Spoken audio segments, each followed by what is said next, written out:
más o menos eran los orígenes y las características de estos tipos de anemia. Seguramente cuando ingresen a la parte práctica lo van a ver a mayor detalle y sobre todo esto es para que tengan una base ya en futuro en lo que respecta a fisiopato, a medicina y sobre todo a hematología en específico. Entonces, esta parte de la fisiología sanguínea se trata de que ustedes tengan conceptos o definiciones de, todo lo que respecta a hematología y teniendo esa base en general, que es lo mismo que deben saber, ustedes puedan más adelante ir profundizando. Sin embargo, siempre les digo que no se limiten, ¿no? Yo estoy en primero y solo tengo que saber esto. No es así. Ustedes tienen que indagar más y más por su propia cuenta y tienen que saber incluso mucho más que el docente y que el propio hematólogo. Y de eso depende de ustedes. O sea, nunca se pongan límites a que estoy en primero y solo debo saber eso. Eso no es verdad. Bueno, sí, para que no perdamos tiempo y, y logremos avanzar, habíamos quedado en policitemia. La policitemia, como su nombre indica, viene de muchos y hemia en la sangre. Entonces, esta policitemia, Gaito la ha dividido didácticamente en una policitemia secundaria y en la propia patología, que es la policitemia vera, que se llama también eritremia. ¿Qué característica tiene la policitemia secundaria? También llamado fisiológico, porque no es una patología en sí, sino que es una reacción secundaria al déficit de oxigenación. Uno de los mejores ejemplos que tenemos en Bolivia es aquellas personas que viven en las alturas o cuando nosotros vamos a un lugar alto como La Paz, Oruro, Potosí, está muy alto y cuanto más alto sea el lugar donde se viva, en la atmósfera existe menos oxígeno. Por lo tanto, nuestro cuerpo va a tener una reacción secundaria a este déficit de oxigenación detectado. Por lo tanto, va a empezar a aumentar la secreción de eritropoyetina en respuesta a este estado y va a influir en la médula ósea para que ésta forme más rápido, sobre todo, glóbulos rojos. Entonces, esa es una forma de compensar la mejor oxigenación en el cuerpo porque así lo demanda. Esa sería la policitemia secundaria o policitemia fisiológica. Entonces, estamos hablando de aquellas personas que viven en altitudes de 4.300 a 5.600 metros sobre el nivel del mar. Vuelvo a repetir, en esas altitudes el oxígeno atmosférico es muy bajo, por lo tanto, el recuento sanguíneo de esta persona podría llegar incluso de lo que era normal, de 6 a 7 millones por milímetro cúbico en lo que respecta a los glóbulos rojos y de esta manera este cuerpo le permite, este aumento de glóbulos rojos le permite a estas personas realizar niveles razonablemente altos de trabajo en una atmósfera rarificada, así como cuando, por ejemplo, vienen jugadores de otras selecciones y de otros países, les preocupa mucho la altura porque el rendimiento físico no es el ideal y necesitan venir antes para que su cuerpo se adapte a ese medio donde vayan a competir, por ejemplo, ¿no? De ahí viene esto de lo que es la policitemia secundaria. Por otra parte, tenemos la policitemia vera, que como otros lo conocen con el nombre de eritremia, que no es más que una aberración genética donde se empiezan a formar muchas células, pero estas células son hemocitoblásticas y además en este tipo de policitemia o la policitemia vera, no solo aumenta el hematocrito, sino que también llega a aumentar el volumen sanguíneo total, el doble de lo normal. Por lo tanto, a veces este sistema vascular se ingurgita con tal cantidad y muchos capilares sanguíneos empiezan a taponarse por la cantidad de células, se taponan por la viscosidad de la sangre y esta viscosidad muchas veces aumenta la policitemia vera no solamente el doble, sino que no solamente el doble como dice aquí, sino más bien 3 veces la viscosidad del agua, porque de lo que es lo normal. O sea, ¿qué es lo que les quiero decir? Si el agua tiene una viscosidad de 1 y la sangre normalmente, si se la compara, tiene una viscosidad de 3, nosotros estaríamos hablando en la policitemia vera de unas 10 veces más de lo que respecta la viscosidad de la sangre, que sería 3. Por lo tanto, aumenta el hematocrito y al aumentar el hematocrito no solo aumenta esto, sino que hace que aumente el volumen sanguíneo 2 veces más de lo que tendría que ser. En la policitemia secundaria, lo mismo. Aumenta también el hematocrito, pero no tanto como en la patológica. Entonces, nosotros diríamos que al aumentar el volumen sanguíneo, tendríamos que esperar un retorno venoso también aumentado. Sin embargo, este aumento de volumen no es tal, no va a afectar de gran manera la presión arterial. Me explico. Este volumen, por su viscosidad, primero por el volumen aumenta el volumen sanguíneo. Sin embargo, nosotros sabemos por fisiología circulatoria que cuanto mayor viscosidad exista, va a disminuir la velocidad del flujo sanguíneo. Por lo tanto, este aumento de volumen con una disminución de la velocidad del flujo sanguíneo se contrarrestan y hace solo que el volumen sanguíneo tendría que aumentar el retorno venoso. Entonces, ambos se contrarrestan y por lo tanto, eh, este, este volumen de retorno venoso disminuye por aumento de la viscosidad. O sea, me vuelvo a explicar. El aumento de volumen de estas células, porque son muchas, han aumentado el volumen y nosotros esperaríamos que aumente el retorno venoso. Sin embargo, la viscosidad hace que esa velocidad sanguínea que debía retornar disminuya. Por lo tanto, se contrarrestan y hacen que la presión arterial sea normal, a menos que sobrepase ya en un estado grave. Solo en 1/3 de las personas en estas condiciones de policitemia se va a elevar la presión arterial, sobre todo cuando se trate de policitemia vera. No sé si se ha entendido o les he confundido. ¿Está bien? Hola, ¿todo bien? Doctorita, entonces usted diría que la policitemia secundaria es fisiológica y la vera es patológica. Claro que sí. La secundaria es una reacción de tu cuerpo a un medio donde existe déficit de oxígeno. Si recordamos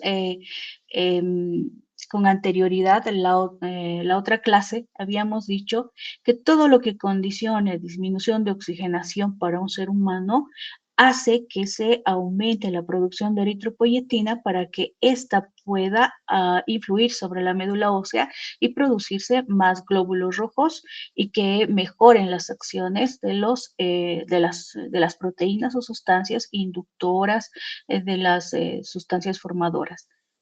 En, entonces, en la parte de policitemia nosotros tenemos que distinguir una policitemia secundaria que no es patológica, sino más bien es fisiológica, porque es una respuesta de tu organismo a un déficit de oxigenación. Y uno de los mejores ejemplos son aquellas personas que viven en altitudes como La Paz, como Potosí, o sea, de 4.300 a 5.600 por encima metros sobre el nivel del mar.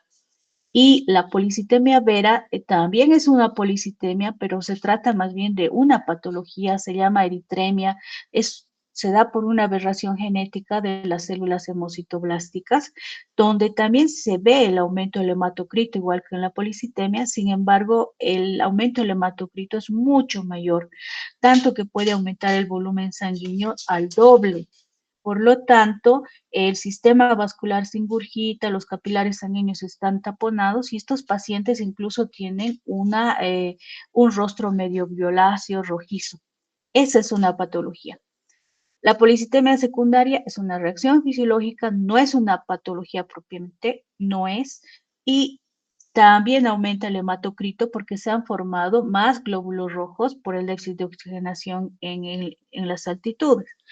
Entonces, lo que quiero decir es que la policitemia vera es aún más, aumenta incluso hasta 10 veces más la viscosidad. Ambas tendrían que aumentar el volumen sanguíneo. Sin embargo, el, el retorno venoso también tendría que aumentarse, pero este se ve disminuido por la propia viscosidad.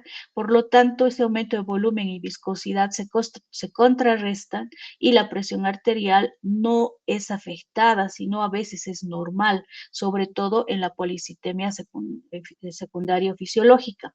Sin embargo, se ha visto que un tercio de los pacientes sí se puede elevar la presión arterial cuando estos mecanismos de regulación ya han sobrepasado, y sobre todo eso se ve en la policitemia vera. ¿Ahora está más claro? Sí, Hola, doctora, gracias. Sí, listo. doctora. Ahora vamos a pasar a otro tema que es también sumamente importante, que es el otro capítulo que se trata de inmunidad. Es la resistencia del organismo a la infección. En este capítulo vamos a ver lo que son las generalidades, vamos a conocer un poco de lo que son los glóbulos blancos o leucocitos, los granulocitos, el sistema monocito macrofágico y la inflamación.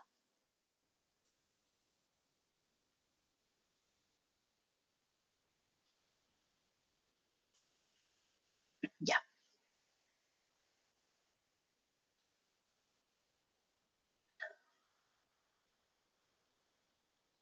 ya.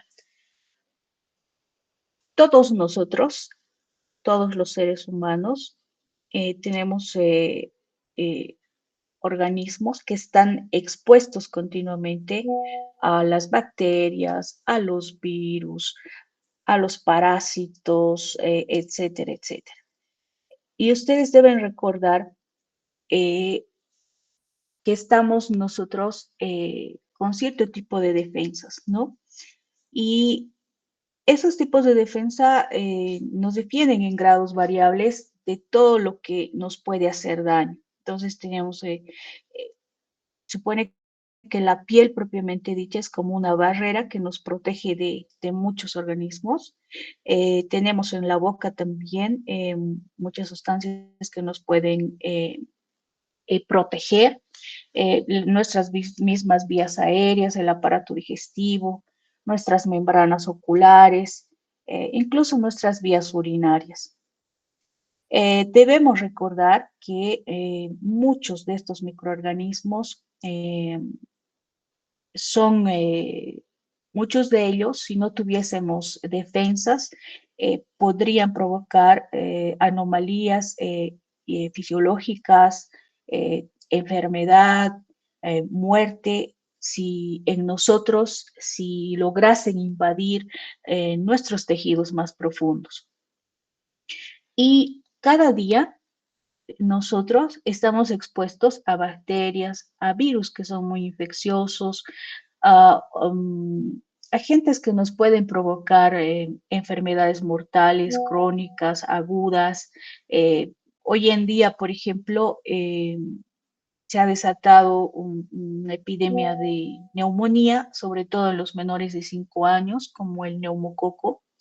La influenza estacional, por eso nos están vacunando. También son importantes recalcar infecciones por estreptococo y la propia fiebre tifoidea que se va a dar en nosotros, pese a nosotros tener defensas, ¿no? Entonces, cuando rebasan las defensas que nosotros, los seres humanos, tenemos, nos pueden causar enfermedad y probablemente muerte.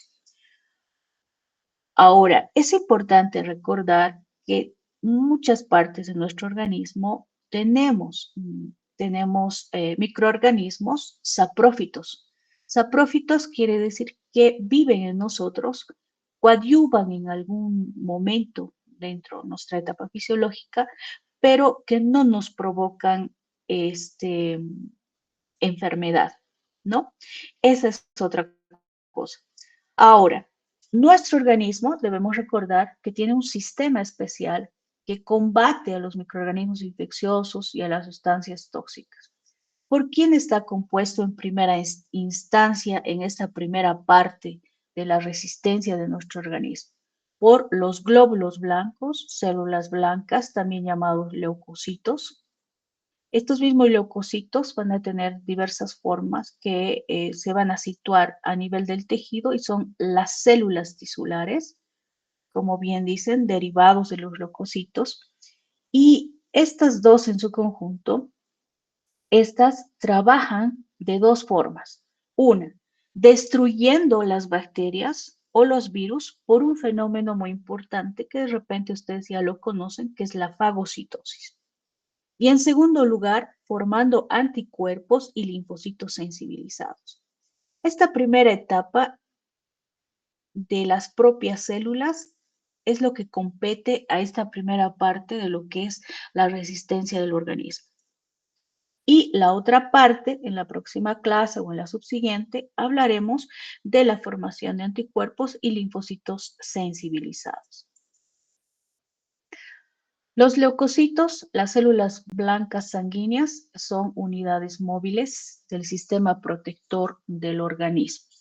Se van a formar en la médula ósea y en la médula ósea sobre todo se forman los granulocitos, los monocitos y algunos linfocitos. En el tejido linfático propiamente dicho se forman verdaderamente los linfocitos y las células plasmáticas. Se tienen que transportar a la sangre, ya sea a zonas de infección, de inflamación, donde van a ser requeridos y van a constituir una defensa rápida, potente, frente a los microorganismos infecciosos. Recuerden sobre todo esto, cuando hablemos de las primera, segunda, tercera línea de defensa, este tipo de defensa es rápida y potente. Tenemos, por ejemplo, los granulocitos y monocitos, los cuales van a buscar y destruir a un invasor o a un extraño. Vamos a recordar las características generales de los leucocitos. En lo que respecta a la génesis de los leucocitos, nosotros tenemos que recordar que todas las células partían de una célula madre pluripotencial, las cuales se iban diferenciando en otras células madres, las cuales se quedaban o resguardaban en la médula ósea para cuando se necesite formar más células. Otras células madre pluripotenciales, yo les había dicho que se iban diferenciando y tenían que diferenciarse en células comprometidas a formar una línea celular en específico. Entonces, habíamos visto la línea celular de los glóbulos rojos, pero también le habíamos dado un pantallazo a lo que era la línea celular de los glóbulos blancos. Entonces, nosotros podemos ver en la génesis de los mielocitos, el primero que se forma en diferenciación es el mieloblasto. Este mieloblasto también podía formar megacariocitos. Este es un promielocito. Este es un mielocito, otro mielocito, y así sucesivamente. Si ustedes pueden ir viendo, iban diferenciándose hasta convertirse en las líneas celulares respectivas para las que estaban comprometidas, ¿ya? Entonces, en la génesis de los mielocitos, nosotros podemos observar que como resultado final, por ejemplo, este es un neutrófilo, este es un eosinófilo, este es un basófilo y todos estos son estadios de la formación de lo que va a ser un monocito. Por otra parte, también existe la génesis de los linfocitos. Eso es un linfocito que se va a ir diferenciando hasta formar linfocitos. Más adelante veremos que tenemos linfocitos del tipo linfocitos T y linfocitos B. Uno que va a estar comprometido con la línea celular y otro, linfocitos B, que va a estar relacionado con la formación de anticuerpos, que lo vamos a ver en el otro acápite. Entonces, ya formadas estas células por las líneas celulares y por la diferenciación que tiene, nosotros vamos a encontrar concentraciones diferentes de los leucocitos en la sangre. Y debo recordar que como término medio en el adulto, nosotros en general tenemos de 7.000 a 8.000 leucocitos por milímetro cúbico de sangre. Esto es menor comparado con los 5 millones de eritrocitos por microlitro que tenemos, porque los glóbulos rojos son las células más abundantes. Volviendo a los leucocitos, los porcentajes normales de estas células en relación al total de los leucocitos, nosotros tenemos que los neutrófilos van a representar aproximadamente 62%. Los eosinófilos van a representar aproximadamente 2.3% y los basófilos van a representar aproximadamente 0.4%. Y los monocitos representan unos 5.3% y los linfocitos representan 30%. Ahora, el número de plaquetas que va a venir de los megacariocitos, cuando estos se fragmenten, el número de plaquetas va a ser por lo menos de 150.000 a 450.000 en promedio, unos 300.000 a 350.000. Y de las plaquetas seguramente vamos a volver a hablar específicamente y especialmente en lo que respecta a la parte de los procesos de coagulación y hemostasia. Entonces, ese sería el porcentaje normal en una persona adulta. Estos porcentajes pueden variar, sobre todo en los recién nacidos y en los niños. En los recién nacidos, el porcentaje va a variar en relación a los linfocitos. El porcentaje de linfocitos es un poco mayor en relación a los neutrófilos. Vamos más adelante. Entonces, esto es lo que les decía, el porcentaje de las células, esto de los neutrófilos, de los eosinófilos y de los basófilos, que son 0.4%, los linfocitos solo 30%. Y las plaquetas que puede oscilar entre 150.000 a 450.000 y en promedio 300.000 por milímetro cúbico. Entonces, así como el glóbulo rojo tenía un ciclo vital, es decir, que nacía y duraba por lo menos 120 días en sus funciones y después tenía que lisarse porque ya estaban desgastadas sus funciones, también los leucocitos tienen una vida media. Por ejemplo, los granulocitos tienen una vida media de 4 a 8 horas circulando en la sangre y otros 4 o 5 días si están en los tejidos donde son necesarios.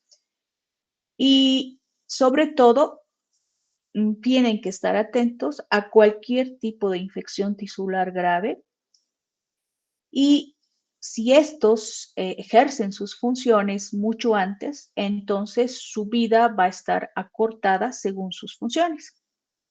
Los monocitos tienen un tránsito en la sangre de 10 a 20 horas antes de pasar a través de las membranas celulares hacia los tejidos. Y una vez que estos monocitos se encuentran en los tejidos, tienen que aumentar de tamaño y cuando se convierten en un tamaño mayor, se llaman macrófagos tisulares, cuando ya están en los tejidos. Y en esta forma van a vivir meses, o sea que mientras no ejerzan su función o no se destruyan muy rápido, pueden vivir meses mientras están realizando sus funciones fagocíticas. Estos macrófagos tisulares que provienen de los monocitos y que viven meses, según dijimos, pertenecen a un sistema que se llama macrofágico tisular, que lo vamos a ver un poquito más adelante. Por otra parte, también tenemos que nombrar a los linfocitos. Estos linfocitos entran en el sistema circulatorio continuamente, casi todo el tiempo, junto con el drenaje de la linfa, que está procediendo de los ganglios linfáticos y otros tejidos linfáticos. Pasan unas horas y otra vez en la sangre, de esta sangre pasan a los tejidos mediante una diapéresis o una extravasación y otra vez vuelven a la linfa, otra vez retornan a la sangre y ahí hay una circulación continua de linfocitos por nuestro organismo. Los linfocitos tienen una vida media de semanas, de meses, y su duración va a depender, igual que cualquier otra célula, de la necesidad del organismo que tenga. Cuanto más necesario sea ante alguna infección o inflamación, entonces estos linfocitos van a determinar su vida de acuerdo al trabajo que realicen. Por otra parte, cabe acotar que las plaquetas de la sangre se sustituyen cada 10 días. En otras palabras, a diario se van a formar, por ejemplo, 30.000 plaquetas, 30.000 plaquetas por cada microlitro de sangre.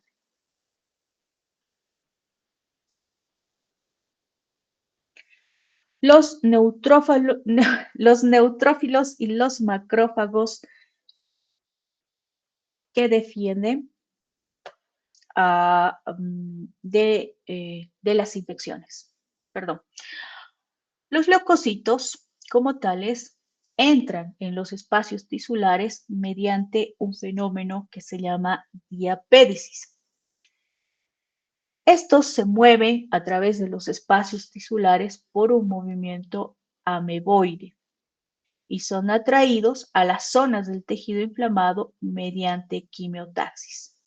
Entonces, la diapéresis no es más que aquellos leucocitos que son atraídos por este fenómeno de la quimiotaxis, son atraídos a ¿qué se llama? Al contacto de la membrana del vaso y es como si se pusieran en una fila y aprovechan estos espacios tisulares que se han abierto un poquito, probablemente por esos fenómenos de inflamación, y empiezan a deslizarse por estos espacios y esto se llama diapéresis. Estas células, para llegar a, a la pared del vaso capilar y y pegarse para tratar de salir por ese fenómeno de quimiotaxis, que es una especie de imán que los está llamando, entonces se mueven y este movimiento se llama ameboide. Se mueven a través de los espacios tisulares por movimiento ameboide y de esta manera son atraídos a las zonas del tejido inflamado mediante un fenómeno que se llama quimiotaxis, que veremos más adelante y lo vamos a definir bien. Eso es lo que les decía. Entonces, por un fenómeno de diapédesis, pueden salir del vaso hacia la parte donde se los requiere. Esta sería una parte del cuerpo donde está siendo inflamada por un proceso infeccioso probablemente, y todas estas reacciones provocan una fuente de quimiotaxis. Esta es una sustancia quimiotáxica que empieza a atraer cada una de las células blancas que son requeridas. Y estas que estaban circulando en la sangre empiezan a pegarse a la pared del vaso, y por el fenómeno de inflamación ha aumentado la permeabilidad, y por diapédesis pueden ir donde se los requiere. Por lo tanto, por esos movimientos ameboides viajan hasta donde se los requiere, vuelvo a repetir. Esos serían fenómenos importantes que ustedes tienen que ver. Simplemente es un movimiento de los neutrófilos por diapédesis o extravasación a través de los poros capilares y por quimiotaxia hacia la zona de lesión tisular. Ahora, ¿quiénes hacen que se produzca esa quimiotaxis hacia la zona inflamada? ¿Qué productos pueden producir quimiotaxis hacia la zona inflamada? Todas las toxinas bacterianas o víricas, todos los productos degenerativos del tejido inflamado, productos de reacción del complejo de complemento que vamos a explicar más adelante qué es, los productos de reacción causados por coagulación del plasma en la zona inflamada. Porque nosotros tenemos que acordarnos que cuando hay un fenómeno de inflamación y una extravasación, no solamente van a salir las células, sino que a veces dejan salir plasma, un poquito de proteínas, y estos como que se coagulan en el tejido, y entonces estos provocan también este fenómeno de quimiotaxia. ¿Qué es la fagocitosis? Para entender, la fagocitosis no es simplemente una función importante que ejercen los neutrófilos y los macrófagos. En realidad, fagocitosis simplemente significa ingestión celular del agente ofensivo. Y estos fagocitos, para poder fagocitar, tienen que seleccionar el material que fagocitan, porque solo deben dedicarse habitualmente a fagocitar agentes extraños. Si no fuese así, de otro modo podrían ingerir células, estructuras normales de nuestro propio cuerpo.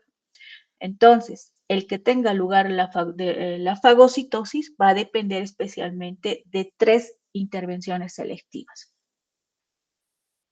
Superficie rugosa. Normalmente en nuestro organismo no tenemos superficies rugosas. Por lo tanto, si una célula o una célula, un neutrófilo o un macrófago detecta una superficie rugosa, aumenta la probabilidad de fagocitosis. Tejidos muertos y partículas extrañas no tienen cubiertas protectoras. En nuestro organismo, nuestros tejidos, la mayoría, a no ser que estén muertos o que sean partículas extrañas, siempre tienen una cubierta protectora. Pero los tejidos muertos y las partículas extrañas no, y son detectadas de esa manera y son posibles de ser fagocitadas.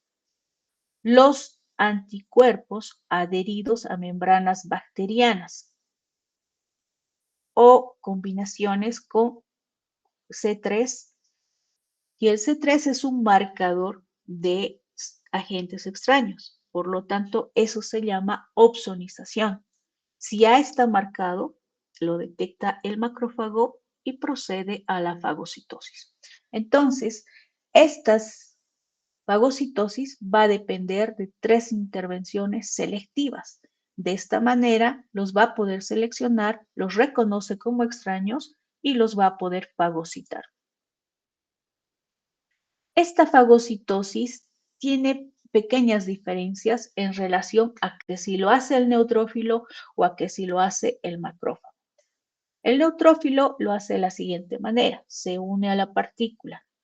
Al unirse a la partícula, proyecta una especie de pseudópodos como encapsulándolo, invagina al agente extraño hacia su interior y de esta manera se convierte en una vesícula fagocítica, también llamada fagosoma, y puede engullir de 3 a 20 bacterias.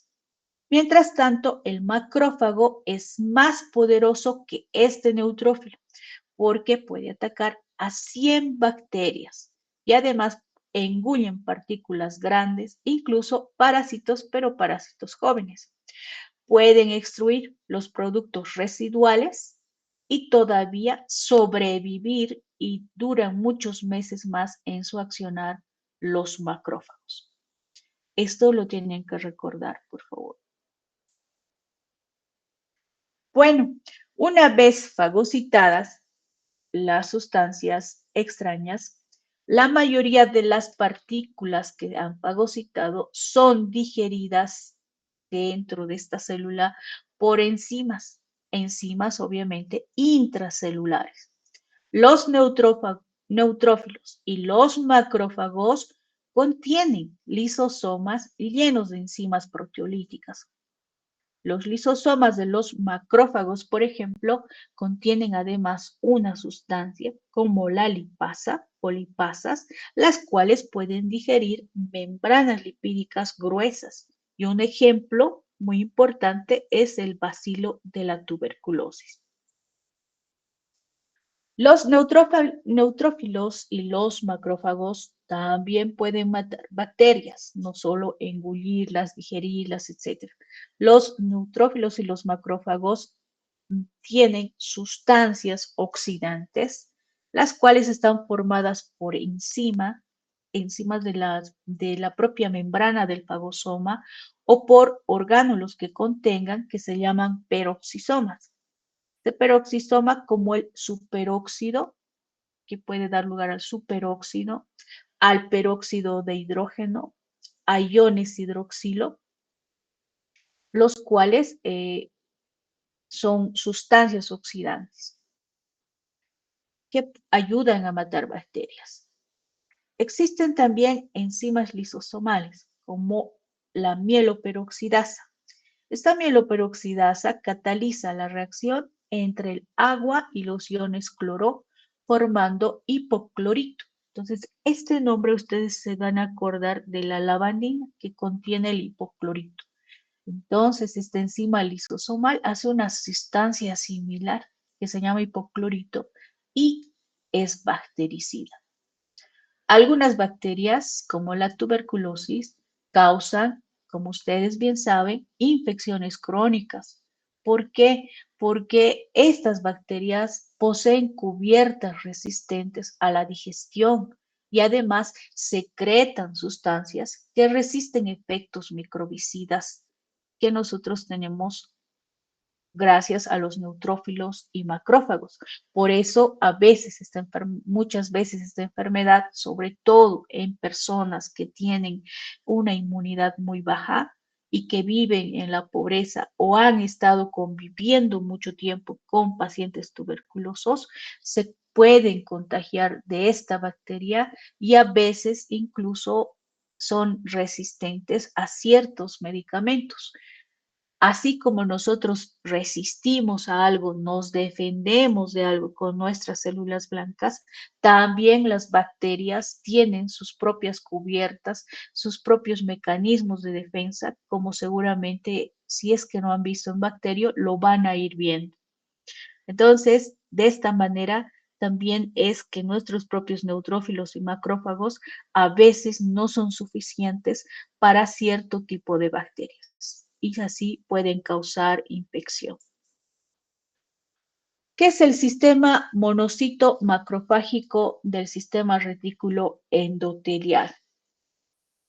Hace un momento habíamos hablado de que el propio monocito tenía que ir agrandándose, cambiando y que se situaba en el tejido para poder defendernos y ahí se llamaba macrófago.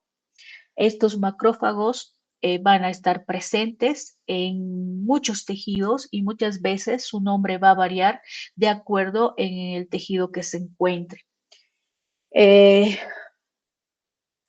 Entonces, tenemos que entender que la combinación total de monocitos, de macrófagos móviles, de macrófagos tisulares fijos, unas pocas células endoteliales que pueden estar especializadas en la médula ósea, el vaso y los ganglios linfáticos, se denomina sistema retículo endotelial.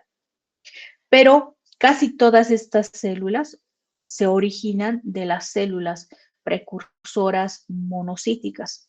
Por tanto, este sistema retículo endotelial es un sinónimo del sistema monocito macrofágico, porque todas provienen de un monocito.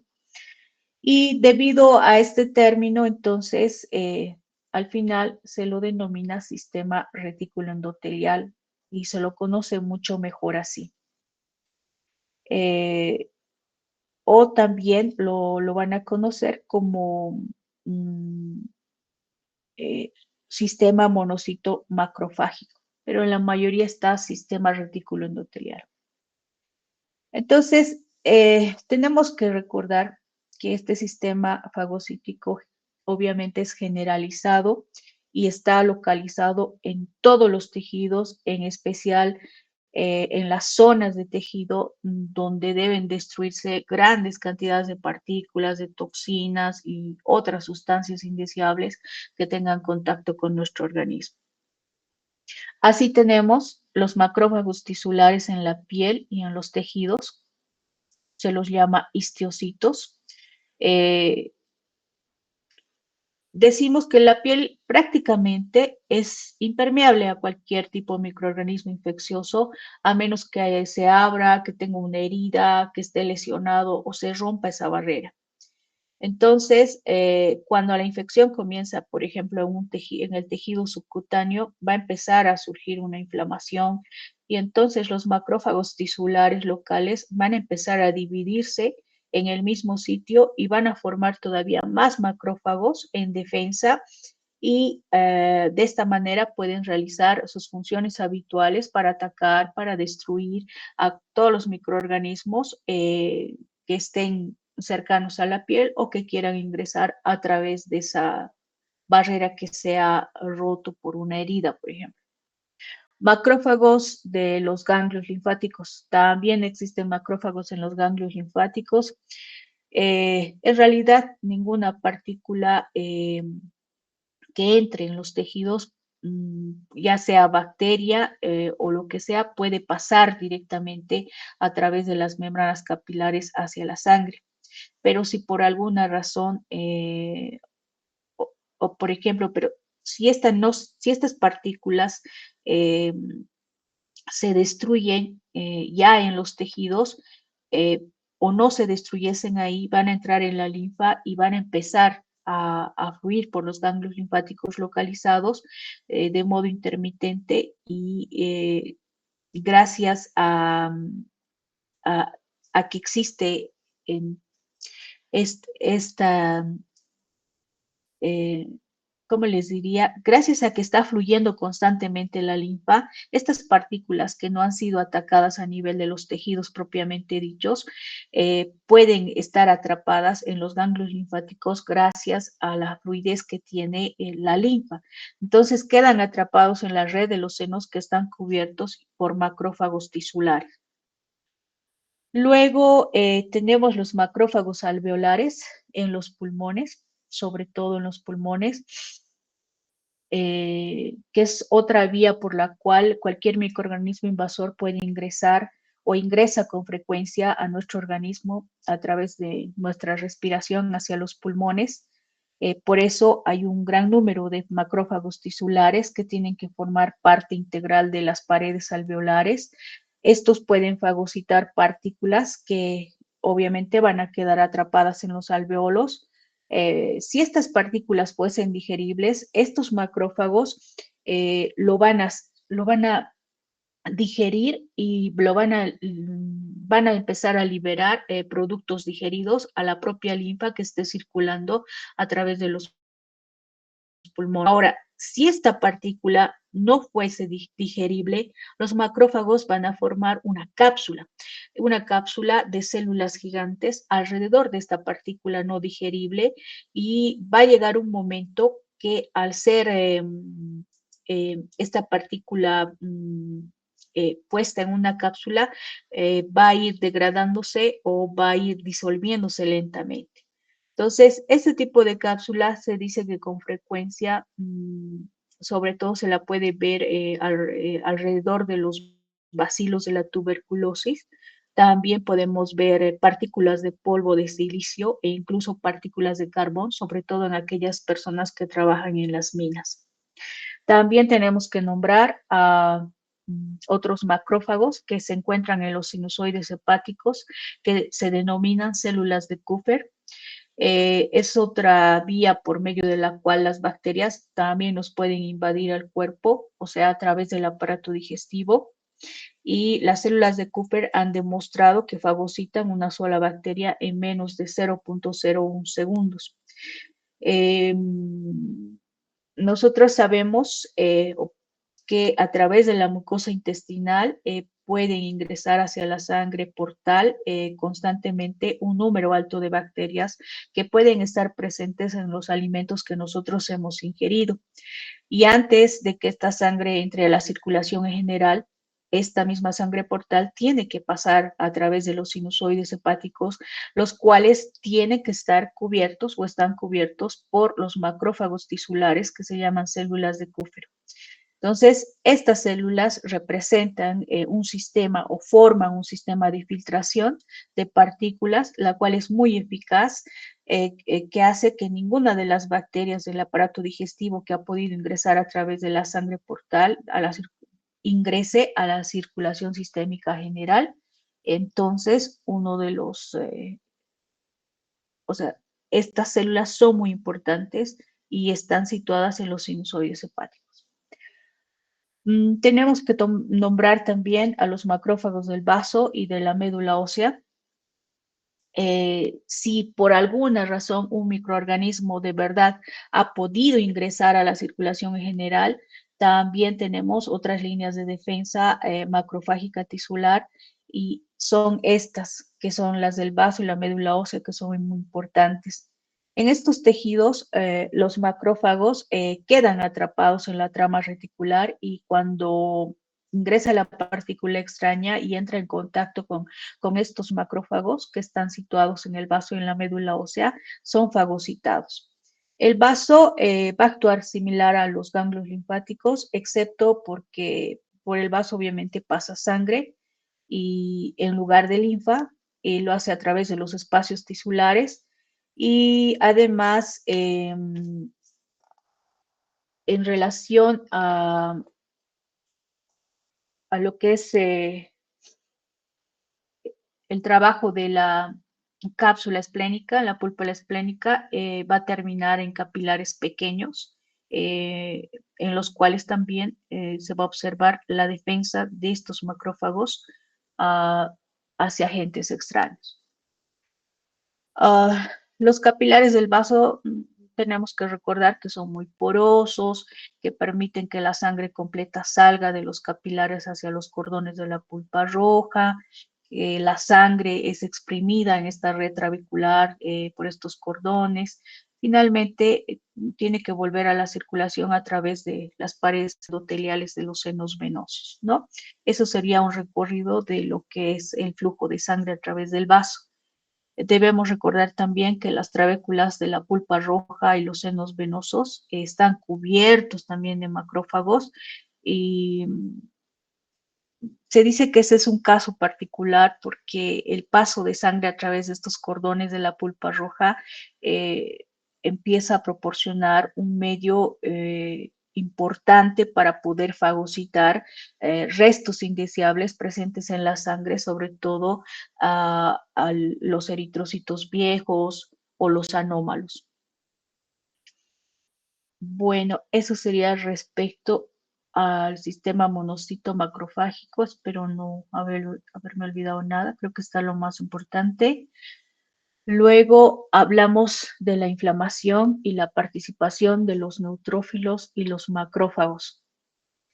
Durante una inflamación existen, como bien sabemos, cambios secundarios en los tejidos vecinos no lesionados. Quiero que recuerden esto, por favor. La inflamación no se da en lo propio tejido lesionado. Lo que más bien se da es una inflamación como cambio secundario en tejidos vecinos no lesionados.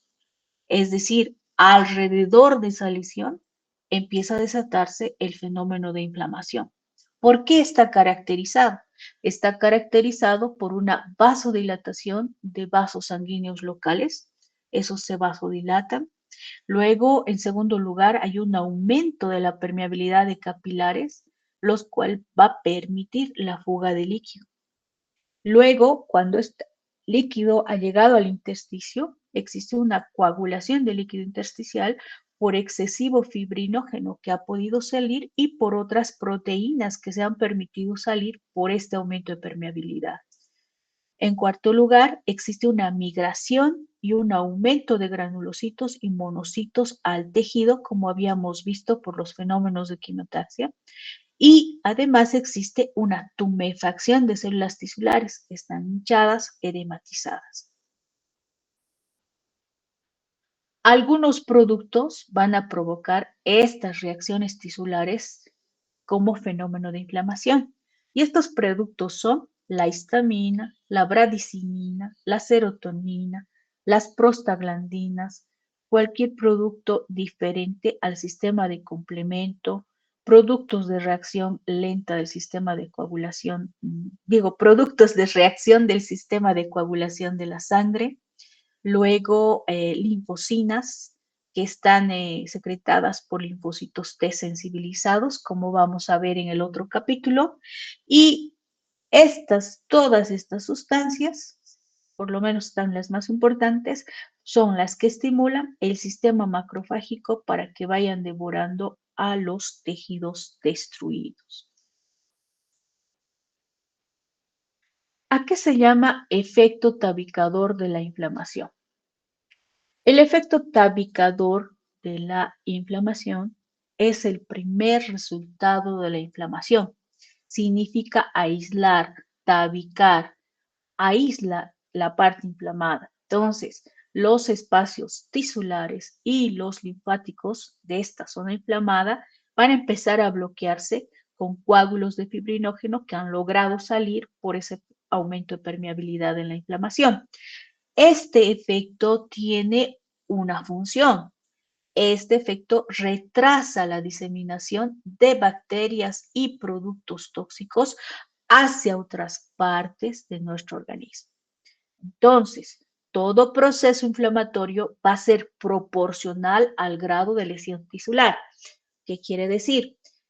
Si una inflamación inmensa, obviamente la lesión tisular es grave, es mucha. Si hay una gran lesión tisular, el proceso inflamatorio también es mayor. Por ejemplo, tenemos el estafilococo. El estafilococo se considera una bacteria mucho más destructiva que otros.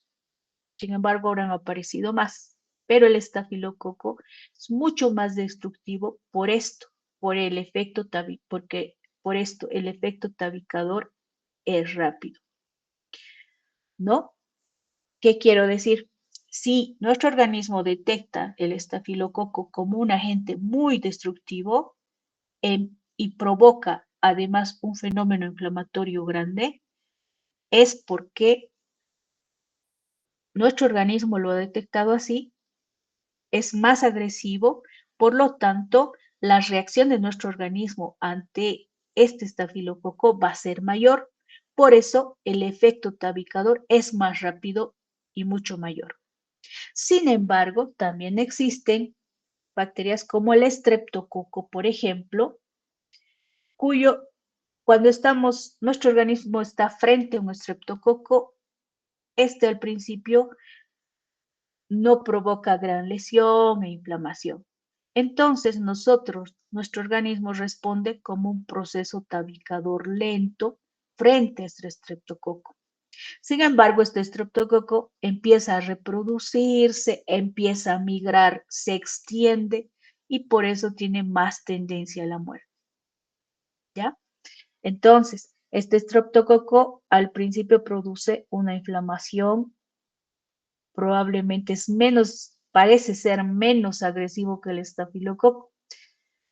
Entonces, nuestro efecto tabicador frente a este estreptococo es un poco lento. Y por lo tanto, al ser lento, nuestra respuesta al estreptococo le da chance de reproducirse, de migrar, y por lo tanto muchas veces se torna más agresivo y nos puede producir la muerte. ¿Cuál es la respuesta del macrófago y del neutrófilo durante la inflamación? Entonces, aquí vamos a hablar sobre las líneas de defensa. Y a la primera línea, a la segunda, a la tercera, vamos a quedar aquí para no saturarles mucho y vayamos lento porque todavía tienen que estudiar para el primer parcial. Sin embargo, ya tenemos que ir avanzando. Entonces, muchas gracias por su presencia. Vamos a quedar aquí. El viernes vamos a tener nuestra clase. Sean puntuales, por favor, para que avancemos de a poquito. Agradezco su presencia. Buenos días. Estudien.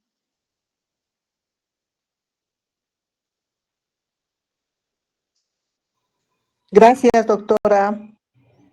A ustedes.